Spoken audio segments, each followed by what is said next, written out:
Hi, everybody, and welcome to episode 72 of the Lunch Bunch.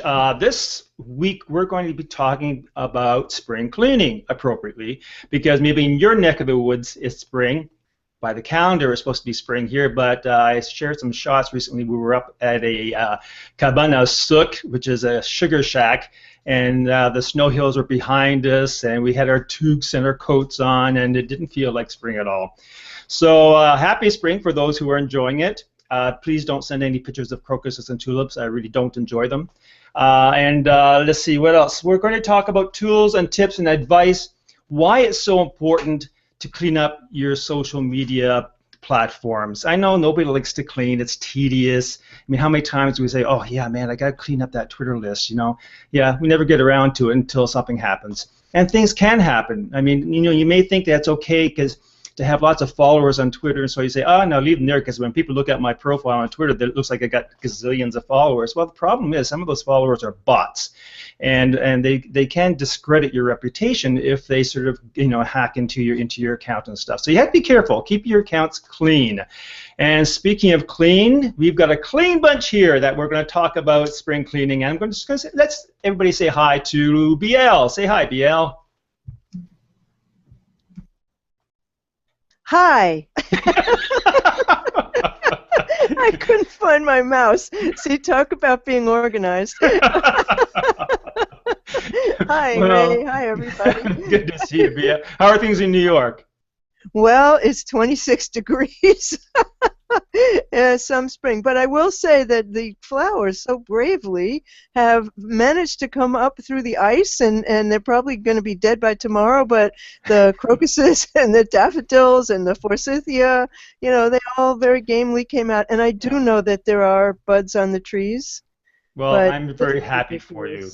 This is ridiculous. I mean, it's like 40 degrees below normal or something. I know. I think we've turned the corner here in Montreal. They actually say we're going to be above zero, I think, starting tomorrow. How you doing, Jess? How are things on the West Coast? Well, I am not complaining at all. We have beautiful rain. We have sunshine that pokes through the clouds a little bit, and my dogwood has already completely bloomed and lost all of its flowers. So, talking about that, I'm really pleased about it. I can tell you, it does seem that the groundhog was correct, at least about the East Coast this year. Oh, okay. Well, depending on which groundhog you're listening to. And then if you're listening to groundhogs, you have more problems than the weather. Randy, good morning. How are you doing? Okay, Ray. Glad to be here. Glad to see everybody. And I'm not going to give you a weather report. Oh, come Thanks, on, Randy. Come on. It's another lousy, rainy, misty day in southeast Georgia. It's just nasty weather. I mean, it's terrible. So I guess last night was a rainy night in Georgia. It was a rainy night in Georgia last night. Okay. Scotty, the weatherman from Seattle. Yeah, from Seattle, and Jess said it all. It's just wonderful. Cloudy and 52 degrees in Seattle. I couldn't be happier. Well, I'm happy for you.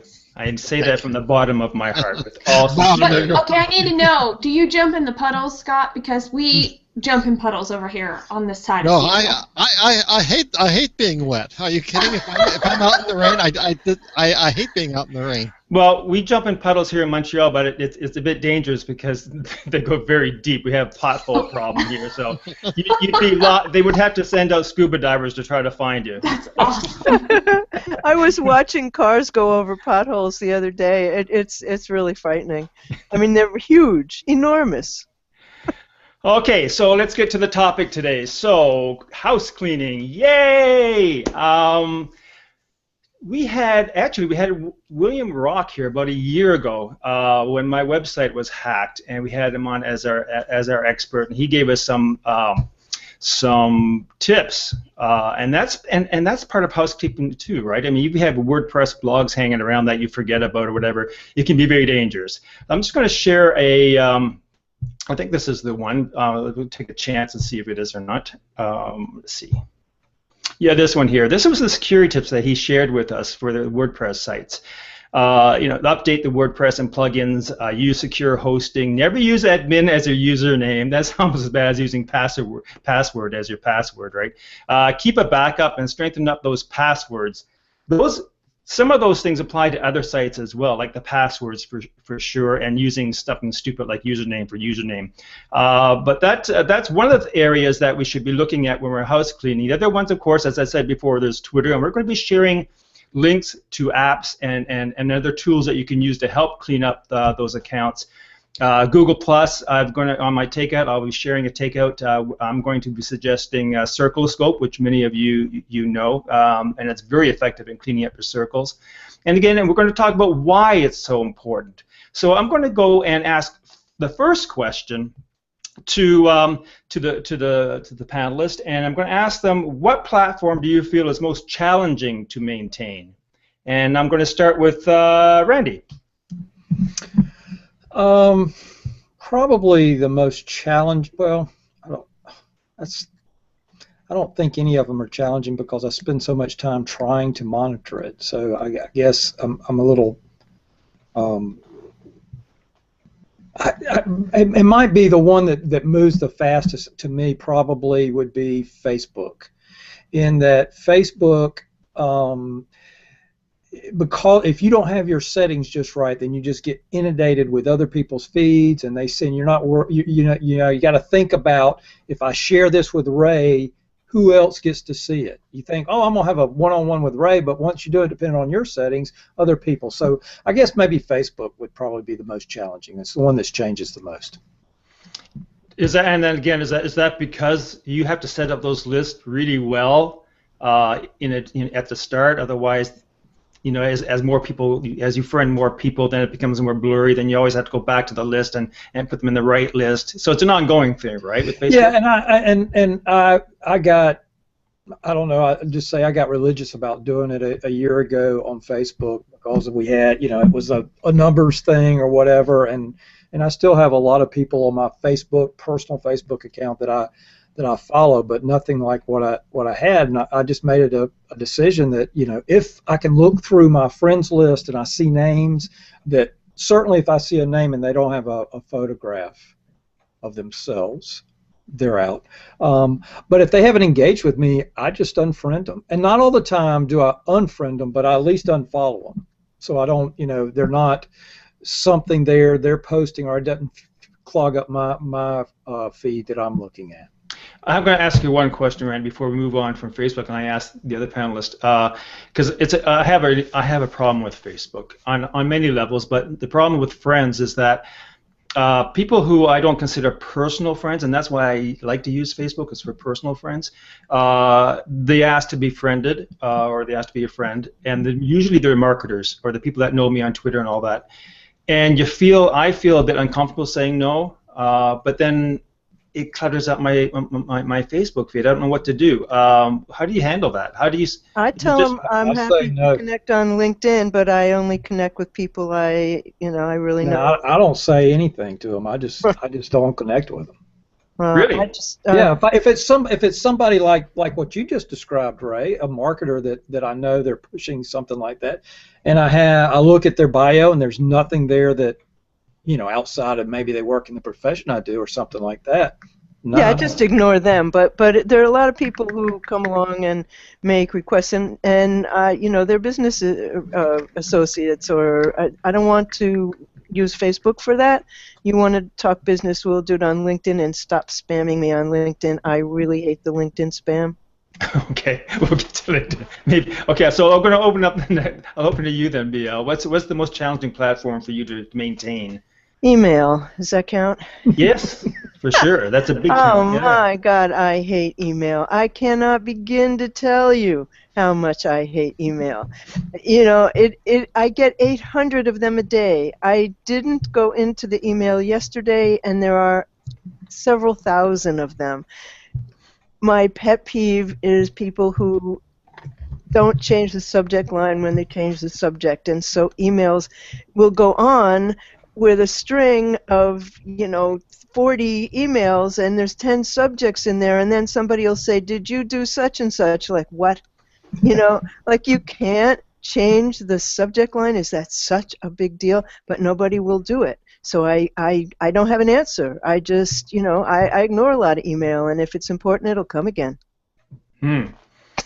I mean, email is a huge issue, not only for what you're describing, which I have the same issue as well, because trying to find that original comment or whatever is difficult. But newsletters, you know, after a time, you gather newsletters, right? There's a site, or else there's a download that you want. Of course, you have to give them the email thing, and after they pile up, and then all of a sudden your Gmail, or my Gmail thing is like packed. And it helped when they changed it. You had the promo tab and the social tab and all that, and that does help. But I find I have to really go back, and I did this just not fairly recently, unsubscribe to a whole pile of them. And I think there's an app out there that you can do them in bulk, but maybe we'll ask someone out there if they know of an app that we can unsubscribe from.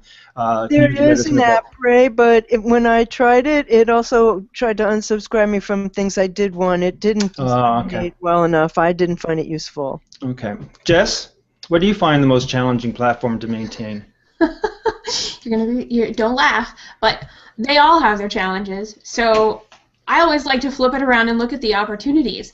And when I have this list of stuff that all these profiles and all of these places that exist for me and all of these platforms that I'm like, oh yeah, I want to try this out, and then I forget about it. Elo being one of them. I was really bad about that one.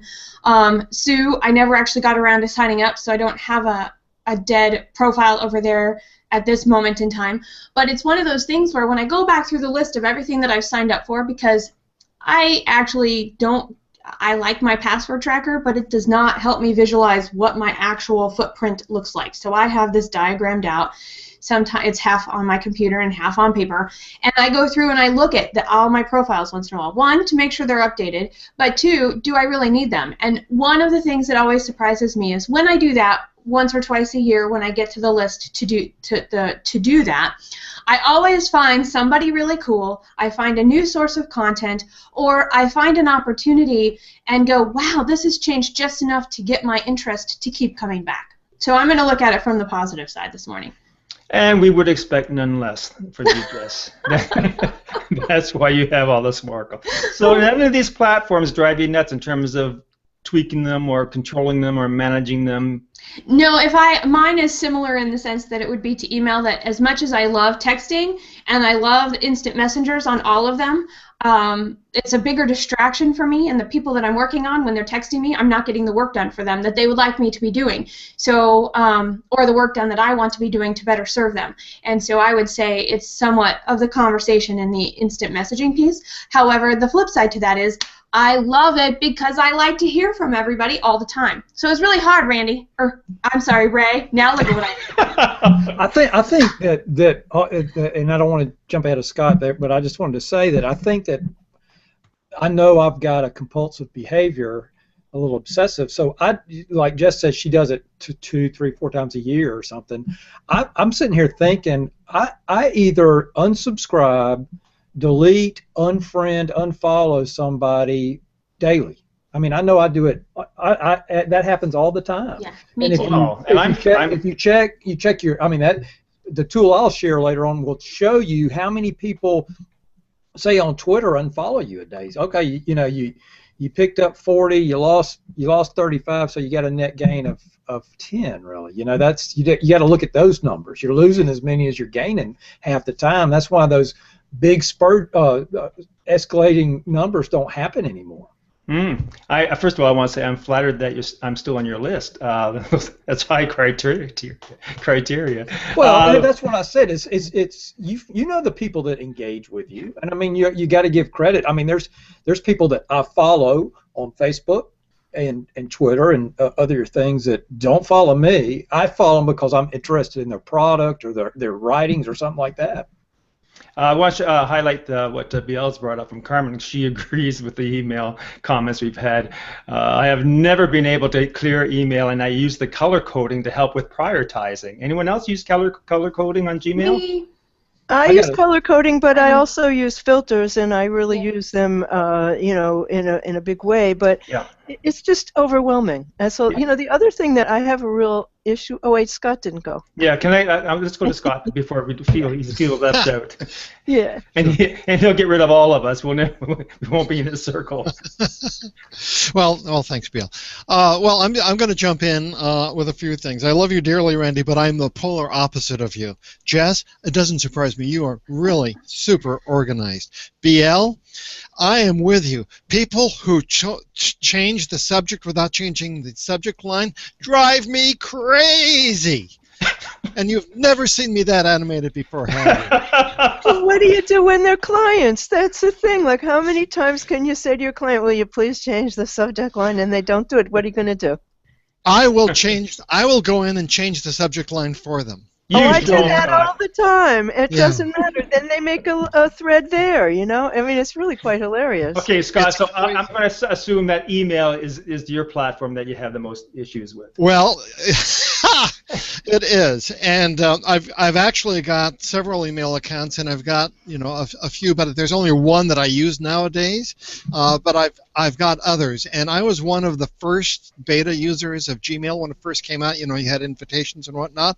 And I've never gone back to clean that email, and so here it is, and you'll see that I have 226,315 things in my email. I just thought I'd share. This is the first time I've looked at it in weeks, if not months. So there you go. So that's why I never get an answer. Okay. I saw one for me in there. I was at the top of the list. Yeah, from 2011. I got a suspicion that a lot of people have disdain towards email because they're playing on Facebook and it takes away from them.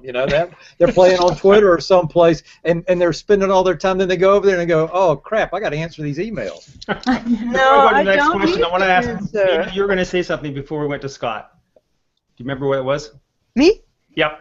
I was going to say the other thing that I have a real big issue in organizing is my photos. And so I have zillions of them on my desktop. And people have told me that if you have all those files on your desktop, it really slows down your programs and all of that. So I keep trying to do something else with them. I haven't figured out.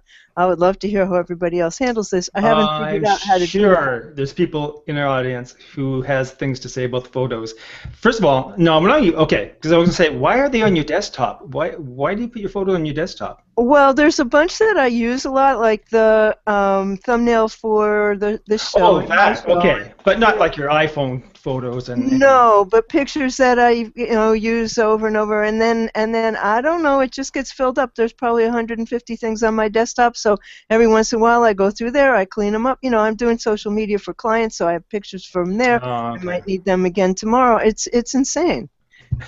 Okay, next question, guys. What's an example of something that happened that could have been avoided if you had taken time to maintain that account? Think hard. Something happened. Okay, I'll start. You guys think while I'm giving this example. Last year, as I said, we had our friend William Rock, who's actually in the audience. Hi, William. Come up and talk about WordPress security because I had an issue where someone had hacked into my WordPress account and closed my site completely. And it was Panicville for sure. So he was very helpful. And the reason that happened is because I had created a WordPress site for a client some months before, and then totally forgot about it because it was for one project and it just escaped my memory. And so what happened, of course, with all the WordPress updates has happened, I update my own site religiously. But having forgot that, the hackers were able to get into there and hack away and kill my site. So that was an example of something now I always do to make sure every WordPress site I have is up to date and updated. So, anyone else? No? Well, you guys are so good. Well, I block stuff like this out of my memory because I really don't want to be held back by it. So if you're asking me, I'm trying to go back through this stuff in my brain and be like, what bad stuff has happened to me around my work? Because do I really want to remember it? So I'm having this little bit of a tug of war with myself at the moment. Okay. And in the meantime, my answers are so embarrassing, I wouldn't want to, make them public in the first place. Right? Oh, there's only a few of us here. How many are in the audience? I'll say this, and Facebook has, and not just Facebook, but social media has become, and we've had many conversations about this. There's just so much hate out there, and so much, just spewed stuff out there, and it's very easy to get into a conversation and it lead or be taken the wrong way. So you got to be careful with that. With whatever, I mean, you do whatever you want to do, but personally, I've stepped in some conversations and thinking that I'm talking to tolerant people that accept different views than theirs, and to find out they don't. So I guess my point being is, if I would have taken more care into studying this person and their actual, maybe looking at their previous conversations before I got into some kind of conversation with them, I wouldn't have had an explosion, so to speak, on a Facebook post or something. I've had a few of those, and it usually comes from people that are saying, "Hey, I feel this way about X." And you go, well, that's cool, but I feel this way. And then it just, everybody just jumps on and goes, I mean, people are so harsh, they'll throw you under the bus and call you everything, and your mother and your offspring everything, on a Facebook thread because you said you liked X, or you understood what some person was saying. I might not agree with them, but I understood what they were saying, and they were making sense, Okay. Look what they're saying about Ted Cruz in the United States today. And I mean, the guy gave I'm not endorsing Ted Cruz. I'm not saying I'm for him, but the guy gave a tremendous speech off the cuff yesterday, which he said a lot of good stuff, said a lot of weird stuff, whatever, but, he was pretty good on the stump, and they just annihilated him. The super left probably did, and I'm like, well, Well, speaking about being organized, apparently Ted Cruz isn't very, because if you go to tedcruz.com, apparently Ted Cruz forgot to buy the domain name for his own name. He also didn't buy Ted Cruz 2016. He didn't also buy Ted Cruz for president. So if you go to the Ted Cruz site, what you see is support Obama and immigration reform now. This is not a very organized campaign. See? Okay. Okay, let's. Okay, I think we're going somewhere else. That's right actually, now. but here's what I just pulled out of that conversation is not only do we need to check our social profiles, but we need to make sure that all of the domains we want are on auto renew. The ones we don't use anymore are let to expire, and that we're really keeping track of that. I think that that's a really good point out of this little segue to bring it back to the conversation. I totally agree with you, and I think that goes with also making sure that your brand message is on message all across your platform. On that vein, and Jess said it earlier, is we all experiment. Some new thing comes on, and you go over there and you play with it a little while, and you go, hey, that's kind of fun. Jess says she goes back and goes, and she re-engages with it. Well, if you've been online for a while and you experiment or you explore, you've got little accounts set up everywhere, and you really need to go in and find them if you're not going to use them, and try to delete them out and clear that from your identity. I'm going to bring up just before we go into the last question and into our takeout, something that William just brought up, and it's a good point, both on your point, BL, about photos, but also something that I just did recently because I'm going to be I'm switching some YouTube channels and stuff, and that is that for backups, try the Google account every week to external drive. You can Google lets you take out everything. It's your YouTube stuff, your photos, your post, all that. So once in a while, I wouldn't say too often because it's a lot of data, but you can take out all your Google data and put it on a hard drive, and your Google Plus photos, keep them in Google Plus. It's a great place to archive them, and you can control them there. You can get rid of the ones that you don't want. I'm not a big fan of Picasa, so I tend to stay with Google Plus photos. Okay, next question is, let me just get rid of this. Okay, so we talked about some of the stuff that we can do, and we didn't talk about all of the platforms. But Randy, you're probably the most on the top of this than anybody else on the panel, it would seem.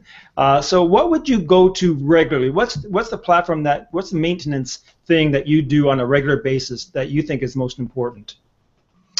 I check my Twitter feed daily on everybody. You mentioned earlier about bought Twitter followers. You can buy somebody for every platform out there, I think. But it seems like in the last, I don't know, 6 months, it's been forever, but in the last 6 months, I bet you every day I get 3 nice-looking bios or somebody that's following me. Now look on it, and it's by Twitter followers. It's just a spam link and I block those. I mean, I do that every day. When I check notifications or something, maybe once or twice a day, I'll go through who's followed me, and I'll either follow them if I have an interest, or I'll just go and leave them there. But if I find it's one of those, that's one of the key things that I do. If it's some kind of direct spam account, I'm going to take it out. I do that every day, and I report them as spam as well, and I do that for my clients because that does happen every single day. And I block some kind of cutting board or something. Do you block them, BL? I block them, and then I report them as spammers. Yeah. Could I ask you what platform you use, like a Hootsuite or Sprout Social, or? I do it straight on the Twitter platform. I do as well, but I do it on my phone. It's easier to do it on the phone. Me too. Okay, so you use it too? Okay. All right. I do.